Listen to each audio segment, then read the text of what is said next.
The League of Women Voters of Virginia, which I'm honored to be president of this term, is 105 years old. We are a nonpartisan organization that started with 3 goals: to register all those women who got the right to vote in the 19th Amendment, to educate them so they wouldn't have to rely on their husbands and their sons and their whoever's telling them how to vote, and advocate for them, because even in 1920, our founder, Terry Chapman Catt, knew that women's issues and men's issues can be very divergent.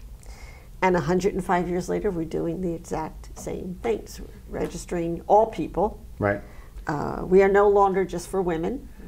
We don't care what gender, what sexuality, what anything you are.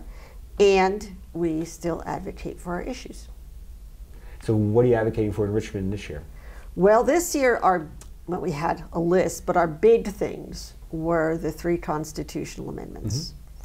And as you might know, Virginia has a rather weird system for constitutional amendments. Virginia has a weird system for many things, but we have a weird system for constitutional amendments. And so we have to pass everything one year. Then you have to have an election of one or both houses. And then you have to pass it all again in the next session. Word for word. Yes. No changing a comma, no crossing a T if you didn't do it already. And then it goes to the people. So that, the earliest would be November of 26, that'll be on the ballot. So we have 3 amendments. Obviously the big one, because most of our issues are around voting, is the removal of the Jim Crow era ruling in Virginia that basically says the governor can do whatever they want with returning citizens. We have one of the worst system for returning citizens, people coming out of jail to get their rights back, not just their voting rights. There's all kinds of rights involved in that. It's basically whatever the governor wants to do, and they don't have to tell anybody. And you know, the first time this was changed was Governor McDonald, who was a Republican. He cut back, it was like a 50-page ridiculous form these people had to fill out. He cut it to 1 page. He started the process. Then Governors McAuliffe and Northam made it easier and easier and easier. This governor made it harder and put in all kinds of things that nobody knew he was going to put in, changed the form, and stuck it up on the website. So we need to get that out of the hands of the governor. It needs to be the minute you return from prison, your rights are restored. And we don't have a constitution that goes back all that far in Virginia. They adopted a new one 50, or in the 70s they did some revisions. They did some revisions. The big one in 1902 is the one where they deliberately said. And the thing is, that kind of a power for a governor definitely goes back to like royal governor king times. It has, that's what it sounds like. But it's not tied, it's not even directly tied to those times. No, it was Jim Crow. They said this will limit, and they didn't use the term black people from voting. I mean, it was, if you read the debate, they were very clear about this. Now in 70, they did revise it. Unfortunately, they didn't think to change that, which is unconscionable for 1970.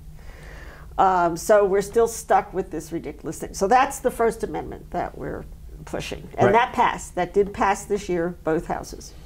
The next one is marriage equality, because back in, I'm going to get the date wrong, I think it was 13 or 14, they pushed through an amendment that said marriage is between 1 man and 1 woman. I think even earlier, but yeah. It might have been 4. This century. Yeah, it was recent. It was recent. And of course that's, again, antiquated and ridiculous. And so this is for marriage equality, to remove that and stop this discriminatory actions against people who want to be in love. What a concept. I thought Virginia is supposed to be for lovers. I don't know. And we are the last state in the South where a woman has control over her body. And we know that people are pouring over the borders from Tennessee and North Carolina, really straining the resources in Southern Virginia, which are tenuous in many areas. But we have to sort of be that beacon, be that one spot. So those would be the three amendments that we are hoping. Again, they have to pass next year, and then we can bring them on. And on the reproductive health and the reproductive freedom and choice, we've seen in Texas where they did things like get rid of reproductive health choice, and infant mortality rates and maternal mortality rates increased. And people are literally dying as a result of these bad laws. And the other thing is there are very Republican states like Missouri that are passing the right to have an abortion in their constitution. In their constitution. So it's not really in some ways it's not totally partisan. No, it seems to be that way. We talked to a lot of the politicians. Right. But in reality, people in both parties, people who support candidates in both parties, do support the idea of reproductive freedom. Right, and you think about it, you have a woman, and the reason the infant mortality is going up is because they're being forced to give birth to non-viable fetuses who are going to die. Right, but it also makes them it makes them not offer services because they're concerned about legal liability. It makes them cut back on the number. They don't have interns going into the. I mean, the whole thing is just spirals downward, and it's bad for health. And that's the part, is that a lot of people are leaving those areas because you could be. I mean, you have a choice of saying die of sepsis, which several women in Texas and Georgia have, or go to jail. And doctors are like, I don't need this, you know. And it's the unintended consequences of trying to control women is just going to be ridiculous and tragic. New Mexico, where reproductive health choices are still there, has run billboards apparently in Texas aimed at doctors and other people in the medical to say, if you want to practice while you're practicing in the state, they won't let you do your job. That's right. Basically. Come on over. Yeah. Come on over. New Mexico needs you. Virginia is a similar kind of beacon. Yeah, and we need to stay that way. Yes. So those are our big things. And to just be very clear about it, it has to pass twice. It has to pass twice. 2 years in a row, election in the middle, and then it needs 50% of the voters. To get. Right. It needs to pass at least 50% of the voters. Which we have. I mean, if you look at the polls, people are very much in favor of all of these amendments in the 60% range. Right. But that's not going, if we get it passed again next year, we are still going to be out there making sure everybody knows, because sometimes people don't vote. Did you know that? I hadn't noticed. Please, what are you thinking? I just want to. I don't get it. I don't get it. But yes, just vote. Just do it. Show up, be heard. Show up, be heard. How could you not want your voice heard? I don't know. I don't have an answer for that one. So you are very engaged in all of this, and you've been in it for a while. And so, in terms of democracy, either in Virginia or America, are you hopeful for its future? And if you're hopeful, why? What gives you hope? I am, and I've thought about this. Yeah. Because obviously we are in a situation right now in this country where a lot of people are fearful and of losing democracy. We're seeing, an overtaking of the executive branch. We're seeing the acquiescence of many in Congress.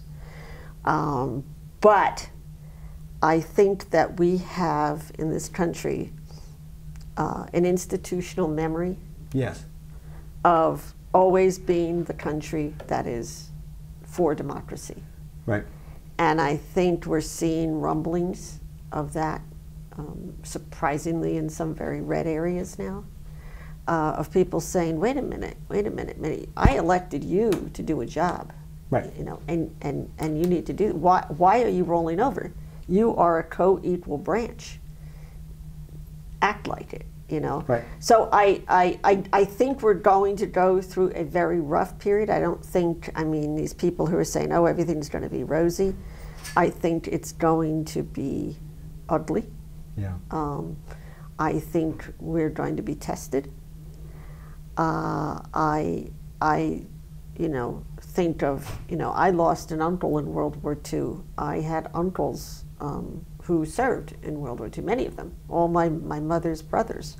big Italian family, lots of brothers, you know, and lots of my aunts on my father's side, all of their husbands were in World War II. I'm that old. And I think about that, and I think about, you know, what they would be thinking right now, and the sacrifices they made, and I think a lot of people have that connection to that history. So I'm not saying it's going to be easy. I think this is going to be a rough year. I think it might be rougher than some people are thinking. But I think in the end we will prevail against any force, whether, you know, again, if it were Democrats doing it, we'd be just as PO'd. I hate political parties. Oh, yeah. I hate political parties. What drove me to the League of Women Voters is my extreme hatred. I have worked in my pre-lead years, both Democratic candidates and Republican candidates. Yeah. I hate them. I don't want them to tell me who to vote for. All right. I don't believe that. And I will tell you a story that here in Arlington, I picked up some yard signs. Yeah. And I said, oh, I'll take those for that person and those for that person. And they're like, oh, no, you have to take the whole packet. And I said, but I'm not going to vote for that person. Right. Clutching of pearls. Well, you have to, because I'm like, no, I don't like that person. I'm not going to put out a sign for a person I'm not going to vote for. Right. It was, you know, mass shock and horror, and that's when I walked away and said, I got to do this, but in a nonpartisan way, because this is nonsense. So. And I do think it's very clear that the problems we're having with Musk running amok and everything that's going on and is not really a partisan issue. It's really a constitutional issue. It is a constitutional issue. And it's, you know, Congress has, it's like, I see it as, Congress has this deal. They decide on the budget, and both parties have to work together, and they all don't get what they want. Right, that's the way it goes. But if the system is the guy you like in the White House can just negate all that, there's no point in having a Congress. Exactly.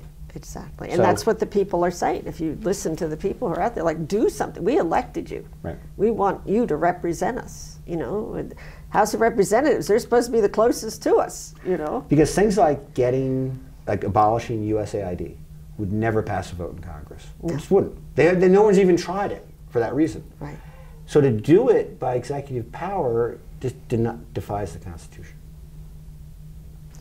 That's what I said. It's going to be interesting. All right. Well, thank you for all you're doing. And no, I do also. He's trying to sneak one in. I do think it's important for everyone to think about this, which is Trump and Musk are defying a lot of norms. They're dismantling a lot of things. They're tearing down. They're destructive. It's important, I think, that when we do rebuild, we do it in ways that are better than what we had, than the flawed democracy we had.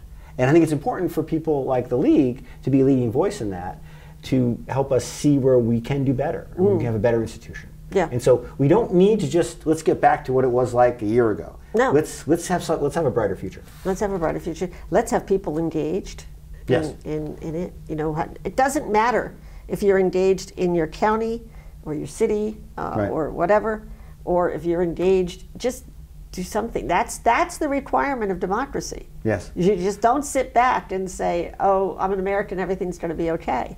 You do something. That's the payment. And whatever that is, whatever time limit you have, whatever interest you have, do something. Yes. And vote. Totally agreed. And vote. And vote. All right.